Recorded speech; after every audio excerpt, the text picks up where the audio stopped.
이들이 할 수 없는 건 꿀벌을 다루는 것이죠. 2012년 8월 수천 마리의 꿀벌들이 뉴욕으로 향하는 델타 비행기의 몸통에 몰려들었습니다. 승무원들이 항공기에 연료를 넣고 짐을 실을 준비를 할 때 일어난 일이었죠. 전문 양봉가 스티븐 레파스키가 나서야 할 때였습니다. 이번 사건은 이미 지난 몇 달 동안 공항에서 처리한 네 번째 벌떼였어요. 2012년 5월 15,000마리 이상의 벌들이 C 유도로의 불빛을 가려서 심각한 비행 지연을 일으켰습니다. 그때 공항의 야생동물 관리자가 주변의 양봉가를 윙윙. 벌이 주위에 있을 때 들리는 소리는 벌의 입에서 나는 게 아닙니다. 벌이 매우 빠르게 날면서 날개를 치기 때문에 그 소리가 나는 거예요. 벌이 공중에 떠 있을 때 인간의 귀가 날개에서 나는 윙윙거리는 소리를 인식하는 거죠. 특히 몸집이 작은 경우에는 소리가 더 큽니다. 그러니까 큰 벌의 경우엔 윙윙거리는 소리가 더 느리겠죠. 벌은 꽃에서 꽃가루를 떼어내기 위해 몸과 날개를 움직이고 윙윙거립니다. 그러면 꽃가루가 벌에게 달라붙겠죠. 벌은 다음 꽃을 향해 날아가고 그곳에 꽃가루를 모아둡니다. 이 과정을 수분이라고 해요. 벌이 벌집이나 자신을 방어할 때 윙윙거리는 소리도 따로 있습니다. 벌의 구역에 너무 가까이 간다면 들을 수 있을 거예요. 이 윙윙 소리는 멀리 가라는 경고와 같으니 성난 벌을 마주할 준비를 해야 할 겁니다. 아, 정말 아프네요. 잠깐만요. 뭐죠? 또 쏘인 건가요? 그렇다면 꿀벌은 아니겠네요. 꿀벌은 침을 한 번만 쏠 수 있습니다. 쏘이면 피부에 작은 침이 튀어나온 걸 볼 수 있을 거예요. 일단 침을 쏘면 벌은 더 이상 그 침을 빼낼 수 없습니다. 침은 소화관의 일부로 신경과 근육이 있기 때문에 그 벌은 살아남지 못할 겁니다. 말벌의 한 종인 옐로우 자켓은 그런 문제가 없습니다. 가능한 여러 번 여러분을 쏠 수 있죠. 많은 벌들과는 달리 옐로우 자켓의 침에는 가시가 없습니다. 이들 주변에서 얼쩡거리거나 수천 마리가 살고 있는 옐로우 자켓의 벌집에 뛰어드는 건 그렇게 유쾌한 일이 아닐 거예요. 한여름에는 5만 마리가 넘게 살고 있을 수도 있어요. 이 벌은 다른 벌처럼 윙윙 소리도 내지 않아요. 이건 행동 방식이 다르기 때문이에요. 호박벌과 꿀벌은 꽃과 꽃 사이를 날아다니며 꽃가루와 꿀을 모읍니다. 이는 함께 사는 벌을 위한 음식이기도 합니다. 만약 풀밭을 날아다니는 이런 벌을 봤다면 이들은 아마도 나중에 집으로 가져갈 먹이를 모으고 있을 거예요. 옐로우 자켓은 꽃에 큰 관심이 없기 때문에 다른 벌처럼 날개를 아주 열심히 움직일 필요는 없습니다. 이들은 꽃가루를 옮기거나 모으지 않아요. 이 말벌은 거미, 곤충, 부패하는 과일들을 더 선호하는 포식자죠. 만약 맛있는 음식이 가득 담긴 바구니를 들고 소풍을 간다면 반갑지 않은 방문에 대비해야 할 겁니다. 음식의 뚜껑을 덮어서 이 말벌의 접근을 막으셔야 해요. 이들이 가장 활동적인 시기는 늦여름과 초가을입니다. 옐로우 자켓은 봄에 군집을 형성하기 시작합니다. 여왕벌이 혼자 다 해냈는데 우선 혹독한 겨울 환경에서 살아남아야 합니다. 그리고 나서 알을 낳으면 봄과 여름에 군집이 형성되게 되죠. 겨울이 오면 늙은 여왕은 할 일을 모두 끝냈기 때문에 이제 다음 주기를 시작할 새로운 여왕에게 왕관을 물려줍니다. 다른 말벌들 역시 살아남지 못하고요. 옐로우 자켓과 일반 벌은 크기가 비슷하고 몸통의 색도 검은색과 노란색이죠. 단 일반 벌은 털이 더 많고 덩치가 큰 반면 옐로우 자켓은 털이 그다지 많지 않고 통통하지 않습니다. 매끄럽고 가는 몸을 갖고 있습니다. 또한 말벌에게는 허리가 있습니다. 복부와 흉부를 연결해주는 신체 부위로 머리와 중간 부분 사이에 존재합니다. 꿀벌은 양봉가가 만들어주는 나무 구멍 속 둥지에 삽니다. 옐로우 자켓은 노출되어 있는 파이프, 벽에 난 구멍, 오래된 가구, 심지어는 땅 밑에도 둥지를 만듭니다. 이들은 쥐가 만든 굴을 찾거나 가끔은 잔디밭에서 풀이 없는 곳에 집을 만들어요. 그래서 우연히 이 벌을 밟거나 잔디 깎는 기계로 방해하기가 쉽죠. 옐로우 자켓은 포식자이며 벌집을 보호하려는 본능이 강하기 때문에 일반 벌보다 훨씬 더 공격적이고 사납습니다. 자신의 평화를 침해했다는 이유로 사람들을 쫓아가는 경향이 있기 때문에 필요하다면 먼 거리까지 여러분을 따라갈 거예요. 모든 장애물을 다 통과하고 공격의 순간을 기다릴 테죠. 만약 이 벌로부터 도망쳐야 한다면 물속으로 뛰어들지 마세요. 이들은 복수를 위해 여러분이 숨이 차서 헐떡이는 순간을 기다릴 것이기 때문이죠. 겁에 질려 뛰지 말고 팔을 이리저리 흔들어 보세요. 여러분을 큰 위협으로 인식해 더 빠르게 포기할 수 있거든요. 먼저 손을 들고 눈을 보호한 후 천천히 멀어지기 시작하세요. 꿀벌은 정말로 다른 선택이 없을 때 침을 쏩니다. 이들은 못된 성격을 타고나지 않았어요. 위협을 느끼지 않는다면 꿀벌이나 말벌 모두 적대적으로 행동하지 않죠. 단, 옐로우 자켓은 일반 벌보다 훨씬 자극을 쉽게 받습니다. 무언가 위험한 게 다가오면 가족들에게 경고를 보내는 화학물질을 방출하기 때문에 모두가 여러분을 쫓아갈 거예요. 말벌은 종이로 둥지를 만들 수 있어요. 먼저 나무 껍질을 씹고 뱉어내서 종이를 더 거칠게 만듭니다. 말벌은 모두 똑같이 생겼지만 모두가 각각 가지고 있는 독특한 얼굴 패턴으로 서로를 알아볼 수 있어요. 이 패턴에는 녹색, 파란색, 빨간색, 주황색 같은 독특한 색깔들이 섞여 있죠. 세상에서 가장 작은 곤충은 가끔 요정팔이라고도 불리는 기생말벌입니다. 수컷 말벌은 앞이 안 보이고 날개가 없으며 길이는 0.12mm밖에 되지 않습니다. 말벌의 종류는 3만 가지가 넘지만 보통 두 종류로 나눌 수 있습니다. 군거 말벌은 군집 생활을 하고 단독성 말벌은 스스로 둥지를 틀고 새끼와 홀로 사는 걸 선호해요. 군거 말벌은 앞장다리 하늘소는 어마어마합니다. 몸 길이는 7.5cm에 달하며 앞다리는 종종 그보다 더 길기도 합니다. 앞다리로 나뭇가지 사이를 옮겨다니며 나무를 기어오르고 수컷은 암컷의 관심을 끌기 위해서도 이 긴 다리를 사용합니다. 울랄라. 겉모습과는 달리 앞장다리 하늘소는 별로 위험하지 않습니다. 궁지에 몰리더라도 물지 않을 거예요. 그런데 만약 뒷마당에서 양배추를 재배한다면 아마 이 벌레를 없애고 싶어질 거예요. 이 벌레는 양배추 잎을 먹고 살거든요. 하지만 맨손으로 만지지 않는 것이 좋습니다. 지독한 냄새가 나고 피부에 닿으면 따가운 액체를 배출하거든요. 그러니까 장갑을 끼세요. 또 냄새가 나는 게 뭐가 있을까요? 아니요, 제 양말 말고요. 호박 노린재입니다. 정원을 가꾼다면 이 해충은 여간 성가신 존재가 아닙니다. 이름에서 알 수 있듯이 가을에 수확하려고 정성스럽게 가꾼 호박을 망칠 수 있어요. 눌러 죽이면 아주 지독한 냄새가 납니다. 호박 노린재는 종종 방귀벌레로 오인되지만 그건 훨씬 더 악명이 높아요. 살짝 손만 대도 악취를 풍기기 시작합니다. 아주 예민해요. 기린 바구미는 아마도 이 목록에 있는 가장 무해한 벌레일 거예요. 하지만 아직 별로 많이 알려지지 않았습니다. 가늘고 기다란 목 때문에 그런 이름을 얻었어요. 긴 목은 둥지를 짓고 음식 및 짝을 두고 다른 바구미와 싸울 때 도움이 됩니다. 얌전한 편이지만 날개의 빨간 덮개는 포식자들에게 맛이 불쾌하거나 독성이 있거나 혹은 둘 다일 수 있다는 것을 알립니다. 마찬가지로 제왕나비나 그 애벌레도 먹어서는 안 됩니다.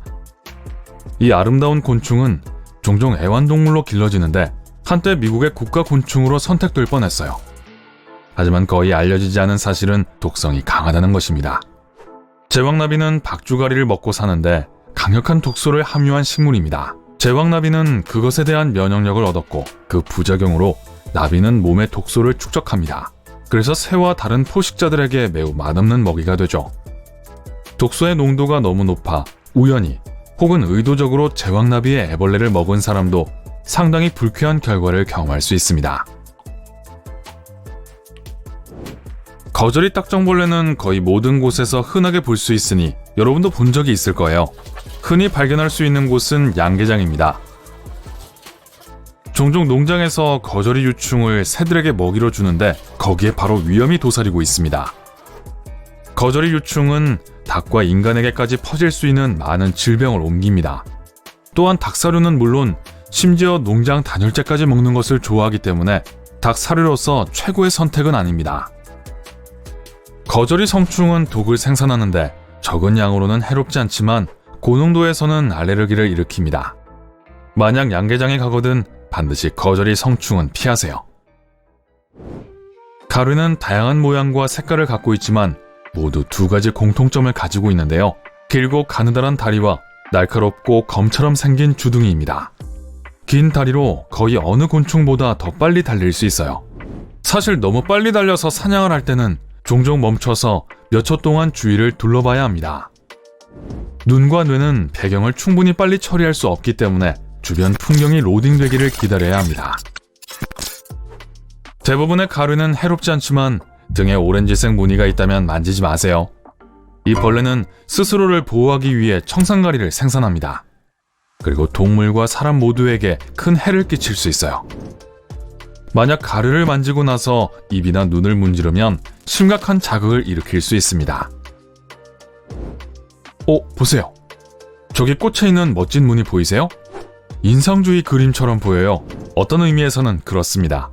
그건 피카소 벌레예요. 이 벌레는 식물을 먹고 살며 대부분 온순하지만 자세히 들여다보지 않는 게 좋아요. 무당벌레가 아니에요. 만지면 아주 강한 냄새가 나는데 좋은 냄새라고 할 수 없어요. 게다가 만진 지 몇 시간이 지나도 악취를 없애기가 힘들 수 있어요. 어휴. 소나무 숲에서 걸어 나오다가 발밑에서 이상한 움직임을 발견합니다. 길이가 수십 센티미터 되는 털이 달린 기차처럼 보여요. 사실 이것은 소나무 행렬 모충의 방어 기술입니다.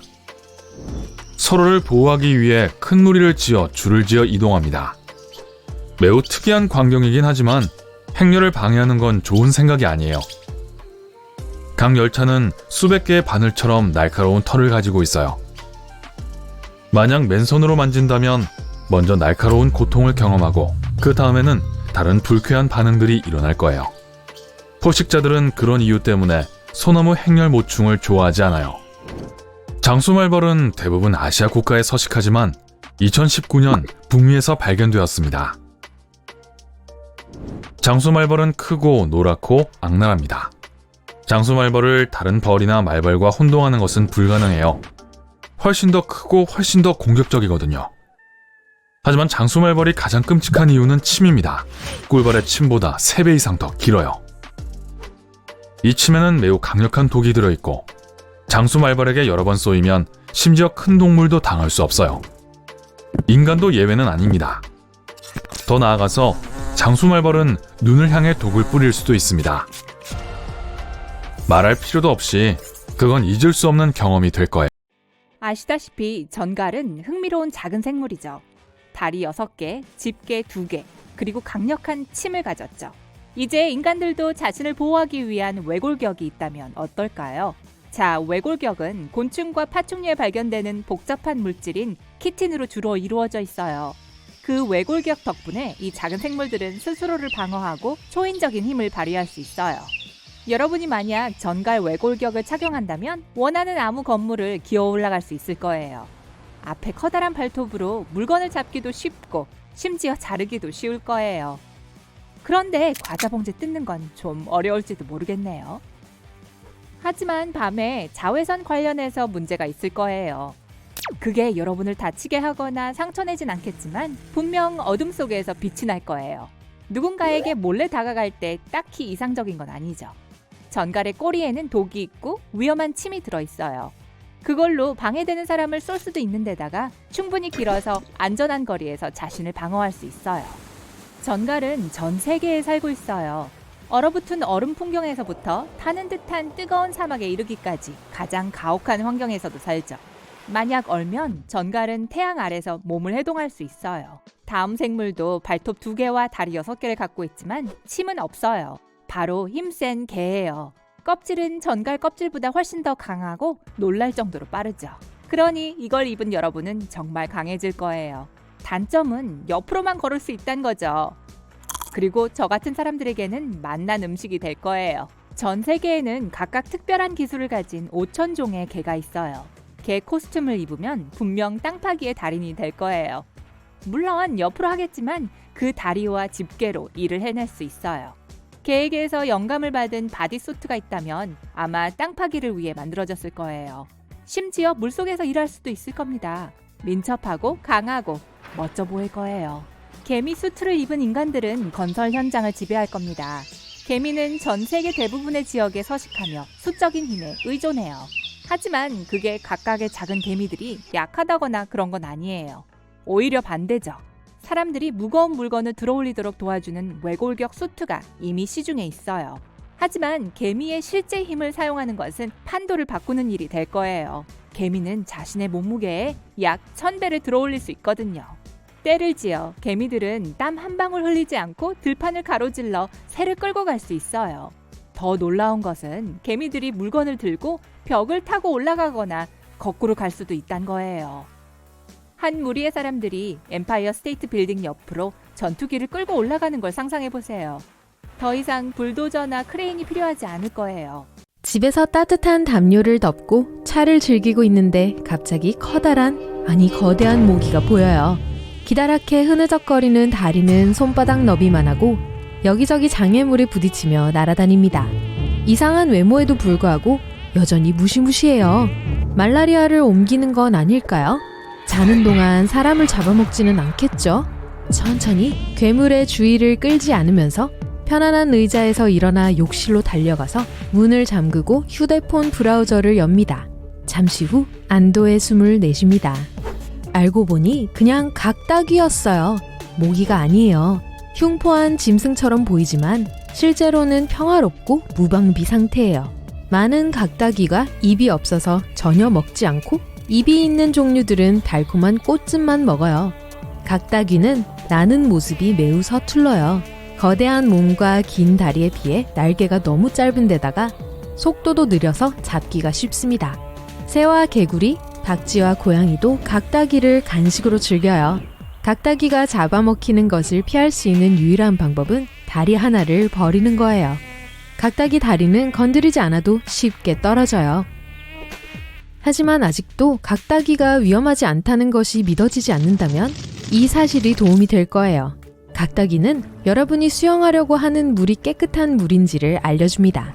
물 위에서 각닭이를 본다면 수영해도 안전한 물이에요. 게다가 어부들은 종종 각닭이 애벌레처럼 생긴 미끼를 사용해요. 물고기가 먹음직스럽다고 생각하도록요.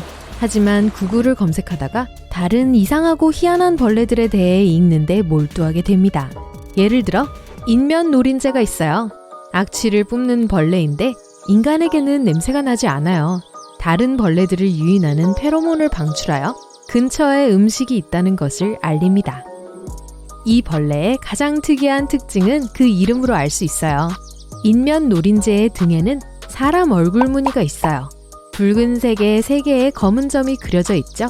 이런 선명한 등 색깔은 포식자들에게 이 벌레가 맛이 없거나 심지어 독이 없다고 경고하는 반면 검은 눈 모양은 취약한 진짜 머리로부터 관심을 분산시킵니다. 안장 애벌레도 그 이름이 외모를 설명해줘요. 등에 밝은 녹색 안장을 얻은 이 벌레는 마치 외계 생명체 같아요. 안타깝지만 안장은 유일하게 만질 수 있는 부분이에요. 몸 전체에 있는 가시들은 날카롭고 독성이 강해요.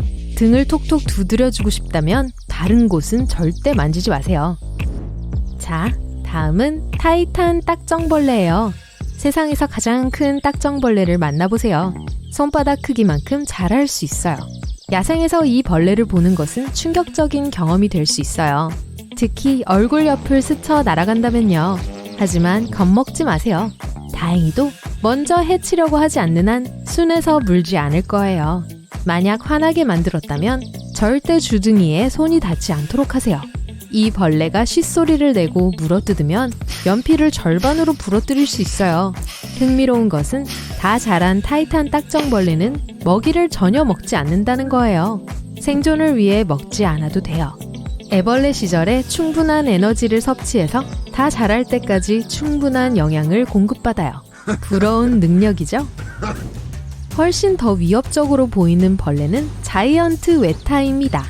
뉴질랜드에 살고 있는 이 귀뚜라미같이 생긴 생명체는 마치 지옥에서 탈출한 것처럼 생겼어요. 6개의 가시 돋친 다리가 달린 육중한 몸집, 길고 외계인처럼 생긴 더듬이, 강철을 자를 것 같은 커다란 턱을 가졌어요. 사실 이 거대한 곤충은 매우 평화롭고 자극받지 않는 한 물지 않아요. 그리고 물린다고 해도 생각처럼 그렇게 심각하지 않아요. 웨타가 들고 있는 사람의 손을 물어도 아무 해를 끼치지 않는 영상들이 많이 있어요. 비록 무게가 다 자란 참새보다 더 무겁지만 너무 겁먹지 마세요. 아틀라스 나방은 마치 머리가 3개인 것처럼 보이는데 그중 2개는 뱀 모양을 하고 있어요. 이 야행성 곤충은 날개 끝에 뱀머리처럼 생긴 이상한 모양이 있고 포식자들로부터 스스로를 방어하기 위한 거예요. 그래서 코브라 나방이라고 불리기도 해요. 주로 사는 동남아시아와 인도에 사는 아틀라스 나방은 종종 나비 농장에서 비단을 만들어내는 것이 발견됩니다. 정말 멋진 광경이에요. 이 나방의 날개 길이는 25cm에 달할 수 있는데 이건 손보다 더 커요. 공작 거미는 아마도 세계에서 가장 귀여운 거미일 거예요. 점프하는 그들의 사촌들 다음으로요. 너무 작아서 집안에 돌아다녀도 전혀 눈치채지 못할 거예요. 하지만 만약 자세히 볼 기회가 생긴다면 꼭 그렇게 하세요. 공작거미는 아름다워요. 큰 구슬 같은 눈, 빛나는 파란색과 빨간색 털, 그리고 몸과 다리에 귀여운 솜털이 있어요. 짝짓기 춤도 정말 볼만해요. 호주에만 산다는 게 안타까워요. 목록에 있는 또 다른 나방은 벌새 나방입니다. 아틀라스 거미가 얼마나 컸는지 기억나시죠? 이것도 벌새만큼 크고 이름처럼 벌새를 많이 닮았어요. 날개를 펄럭이는 속도, 꽃꿀을 마실 수 있는 긴 혀, 그리고 날 때 나는 소리까지 이 모든 것들은 이게 정말 나방일까